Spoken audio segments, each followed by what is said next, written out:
Ya, aku moving on to the next question. Kita jumpa lagi macam ni. So, bila nengok je benda ni kan, automatik dalam kepala cakap rate of heat transfer. Okay, no. The concept yang kita pakai tadi. Okay, the equilibrium of rate of heat transfer. So, dq over dt sama dengan dq over dt. Tengok benda macam ni, dia sambung macam ni. Itulah benda ni. Alright. So, apa kita nak buat ni? Allahu Akbar, question number 5 ni. Ini same is question nombor berapa atas ni? Question number 3. Okay. Question number 3. Refer je. Refer kat sana. Okay, senang sangat. Okay, kau tengok dia sama.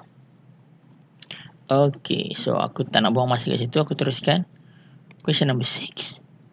A power transistor is a solid state electronic device. So assume that the energy entering the device at the rate of, okay, so ini dia punya supply dia. Cause the internal energy to the device to increase, the surface area of the transistor is so small that tends to overheat. So transistor tu akan panas.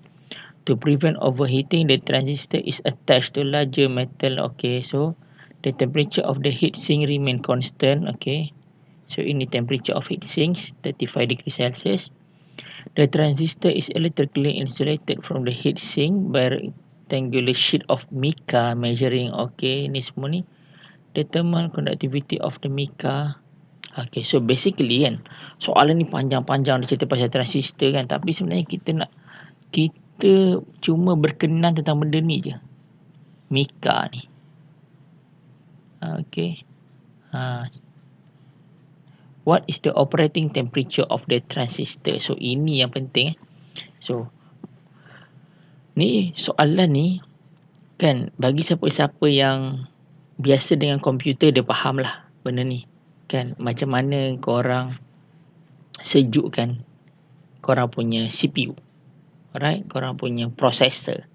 Alright, korang punya processor tu. Okay, so basically lebih kurang macam ni. Yang ini aku lukis tak berapa cantik lah. Kat sini kita ada transistor kita. Okay, transistor. Alright, so dekat atas ni ada metal heatsink. So ini ada mica. Mica ni very layer. Okay, terus tak boleh buat macam ni, nanti korang nampak macam tu besar pula. Okay, so ini adalah korang punya kapasitor, korang punya transistor besar. And then between this ada layer of mica. Mica ni sangat-sangat nipis.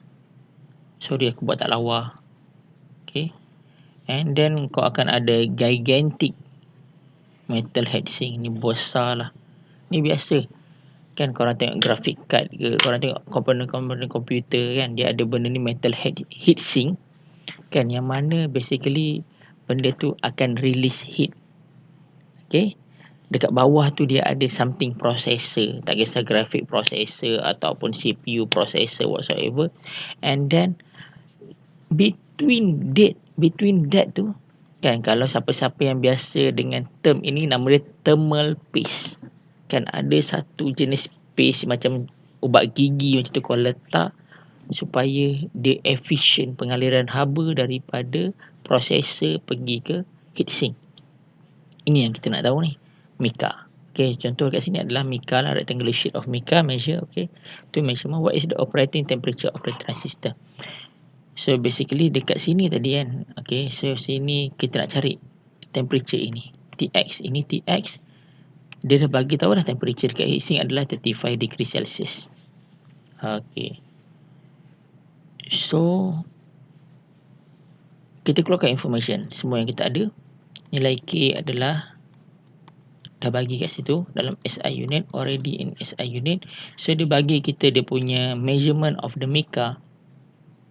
Ini tick ini adalah dia punya Dx lah. So basically Dx dia sama dengan 0.0852 mm, kena convert kepada SI unit meter. Alright, and then dia punya area kat sini, ingat rectangular sheet kali ni tak guna pi r squared, dia adalah panjang darab lebar. So sebelum korang nak kira benda ni, convert everything to meter dulu. So cari dia punya area, make sure area in meter squared. Okay, ingat SI unit, tu yang penting. Dan dia dah bagi kat kita dq over dt dia sama dengan 1.5 watt. So kau tulis saja formula, dq over dt is equals to, tulis dia punya formula dan cari nilai apa kau nak cari? Nilai Tx. Okey, nilai Tx. Yang ini aku dah tunjukkan dalam soal Tx ni kan, dalam soalan nombor 2 kalau tak silap. Okey. Alright, kalau tak silap aku cek balik. Question number 2. Question number 2. No, not question number 2. Oh, tak ada. Dia lebih kurang macam ni lah soalan ni. Soalan question number 3A, sorry. Question 3A. Lebih kurang. Tapi dia tak gunakan konsep yang tu lah. Kan ni 3A. Okay, boleh cek macam mana cari Tx. Substitute saja. Okay, kau akan dapat jawapan. So senang je sebenarnya chapter ni, macam nak solve problem. It's revolve around one equation. Kan, so siapa cakap susah-susah yang ujung-ujung ni kan, belajar online. Susahnya belajar online cikgu kan. Okay, korang sangat-sangat beruntung. Sebab apa? Sebab korang online course ni bukan masa awal-awal yang mana perlukan explanation yang banyak tau. Yang ini dia punya online dia, rasanya semua orang pun boleh belajar sendiri. Kan, sebab dia senang, mudah sahaja. Kan. Alright. So aku teruskan. Question number 7 is a glass windows. Okay, so basically yang ini kan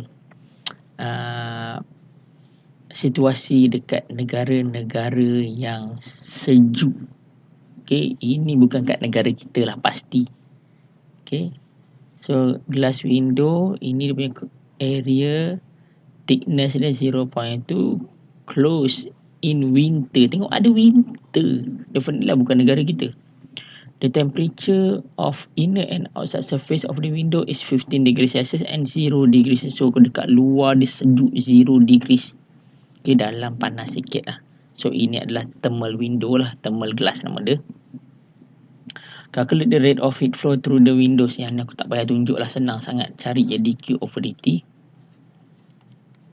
Okay, aku dah tunjuk macam-macam je. So ini cari saja. Ingat convert kepada SI unit. And then suggest how you reduce the amount of heat loss to the surrounding through this window. Okay, ada macam-macam cara. Alright, ada macam-macam cara. Tapi kan, sebab kita nak cerita in physics. So in physics dia punya jawapan dia must revolve around that equation. So biasalah kalau katakan macam cara macam biasa digunakan masa winter adalah kita pasang curtain. Alright, pasang curtain and then somehow kalau macam very sangat-sangat extreme weather kan, extreme weather sangat sejuk, apa kita buat, kita tutup terus tingkap tu daripada luar. Orang kadang-kadang dia akan paku tingkap tu tau, daripada luar dengan papan, tutup terus habis kan. Untuk kalau itu very extreme weather lah, especially kalau bagi negara-negara yang dia ada very long winter kan. Tak nak window. Okay, window ni cuma berguna dekat time summer saja. Dia adalah satu benda yang sangat-sangat bermasalah, sangat-sangat susah masa winter. Kan? Kalau boleh, kalau time winter tak nak ada tingkap kat rumah. Okay, so orang akan cuba sedaya upaya untuk tutup tingkap tu. Okay, sebab dia bau haba dingin daripada luar masuk dalam. So apa yang cara kita boleh buat? Tapi sebab dalam fizik kan, kita nak cover dia kan, so biasanya kita akan explain by using the equation. Alright, so Inilah jawapan dia yang boleh difikirkan. Mungkin jawapan-jawapan lain kan. First, increase the thickness of the glass, and then reduce the surface area of the window. Yang ni selalu dilakukan lah. Tutup. Yang kita tutup window tu. Okay, tutup. Bukan maksud tutup tingkap macam kita biasa tutup tingkap biasa, tak tau. Kita lindungkan dia, shield. Kan kita letak kayu dekat luar. Kan kita paku supaya tak ada glass. Tutup, jadikan dia dinding. Itu maksud tutup. Okay, and then cover the glass with the insulator. Okay, cover the glass inside and outside. Okay, biasanya orang akan cover is either inside. Inside tu biasanya pakai langsir. Bukan curtain macam kita pakai kat sini. Kita pakai nama dia thermal curtain. Alright. Satu lagi tu lah. Okay, so itu cara. Dan banyak cara lagi lah korang boleh fikirkan. Alright. Yang penting kita nak menghalang udara sejuk kat luar, suhu sejuk dekat udara panas dekat dalam, keluar. Sorry. Bukan sejuk dah masuk dalam kan. Udara panas dekat dalam, keluar. Alright.